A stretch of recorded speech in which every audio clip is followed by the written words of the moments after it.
Hello everybody and welcome to Outdoors Britain. In this episode I'm going to do a quick walk around and back garden range test of my Weihrauch HW100KT in 177.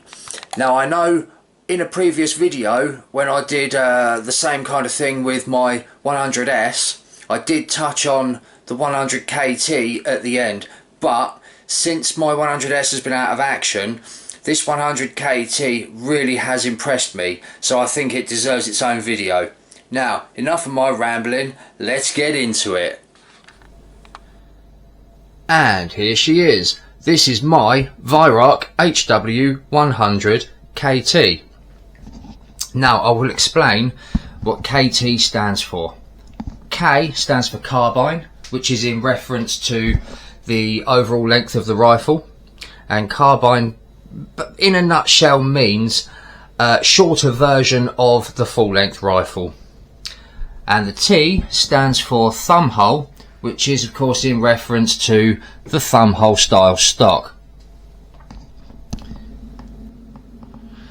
And now if we move up to the muzzle end, we have Weihrauch's very good whisper quiet silencer. Now this is the standard silencer, it's not the great big chunky XL, and that is screwed to the end of the 310mm barrel using a 1/2 inch UNF thread, and underneath which we have the air cylinder. Now unlike my 100S, which has an upgraded lightweight cylinder, this is the standard Weihrauch steel cylinder. It is a little bit weighty, but being the carbine length, it is manageable. And if we move along a little bit further, we have Weihrauch's absolutely bulletproof and very consistent side lever action. Now I'll show you that in a minute. Underneath we have the same very crisp, fully adjustable 2-stage trigger as what you saw on the 100S. Now I haven't actually adjusted this trigger, it is completely as is out of the box. It hasn't been adjusted yet, and to be honest, it's that good I don't really feel the need to play around with it and adjust it. And if we zoom out, we have the walnut thumb hole stock. Now this one doesn't look quite as nice as the stock, sorry, the full length stock, or should I say sporter stock, as what is on my 100S, because this has still got its cheap factory gravy stain on it, and eventually I will give it the same treating with CCL oil as I've given the 100S stock. And if we zoom back into the top of the action, you will see that I've used the Weihrauch's standard plastic Picatinny rail adapter, which slides onto the dovetail along the top of the action, and it fixes in place with 3 Allen head screws.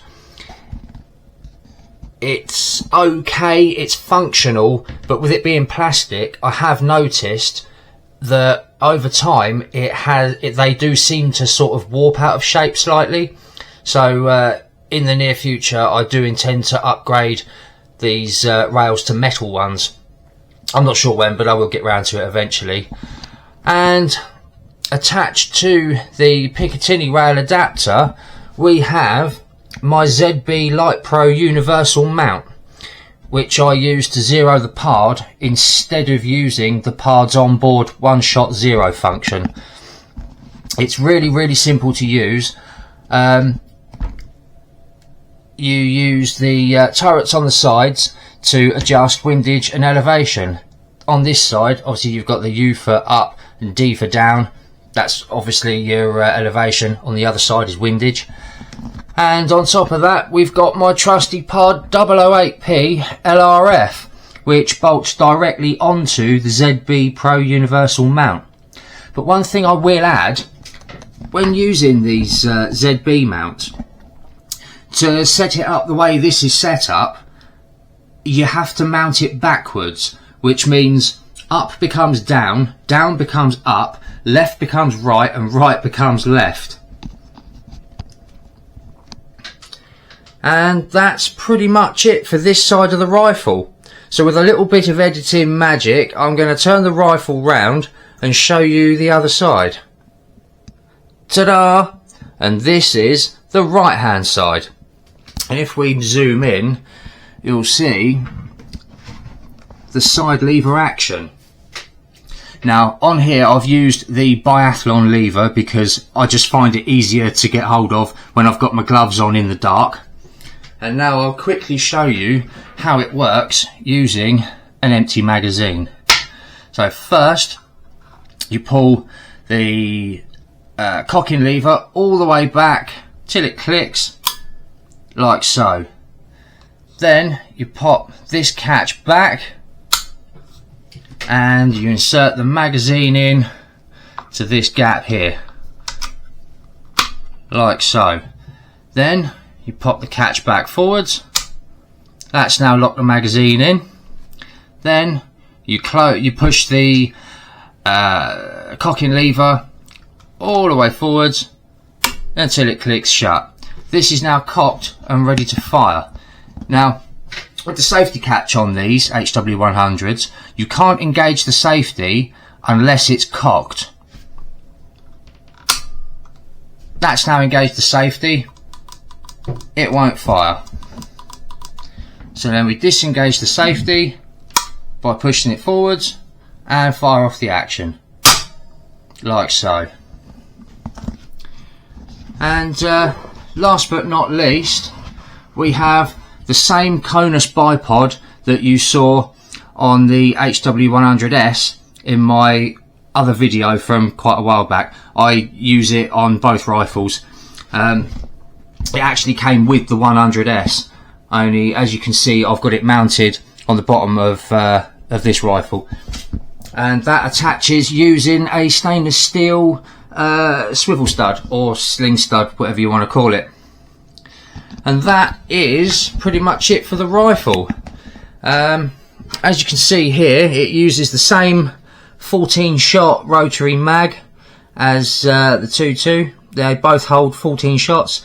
Some multi-shot PCP air rifles, they tend to hold less in 22, but these HW100s, they hold the same amount whichever caliber you choose. And the pellets that this rifle seems to like the best are these, the Air Arms Diabolo Field, and these are in 4.52. So that just about covers it really. I think the best thing we can do now is head out into the outdoors Britain garden, and I'll show you what it does on the 20-yard range.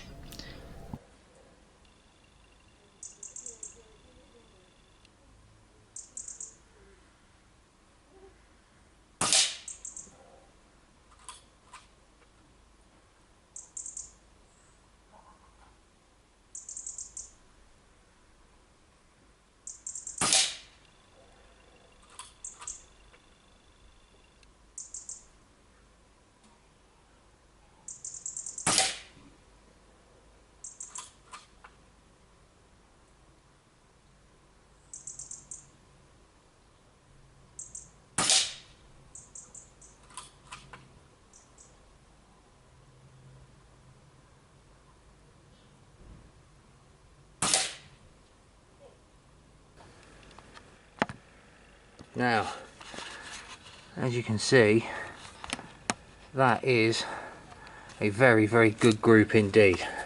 Now this coin, if that'll focus, is actually a European 1 cent coin, which is slightly smaller than a 5p piece.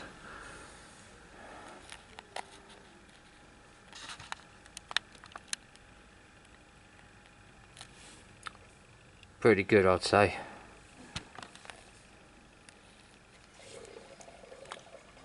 Absolutely laser accurate air rifle. And there you have it. That just about concludes our quick walk around and backyard range test of my HW100KT in 177. I really hope you've enjoyed this video. That is the end. Thank you for watching.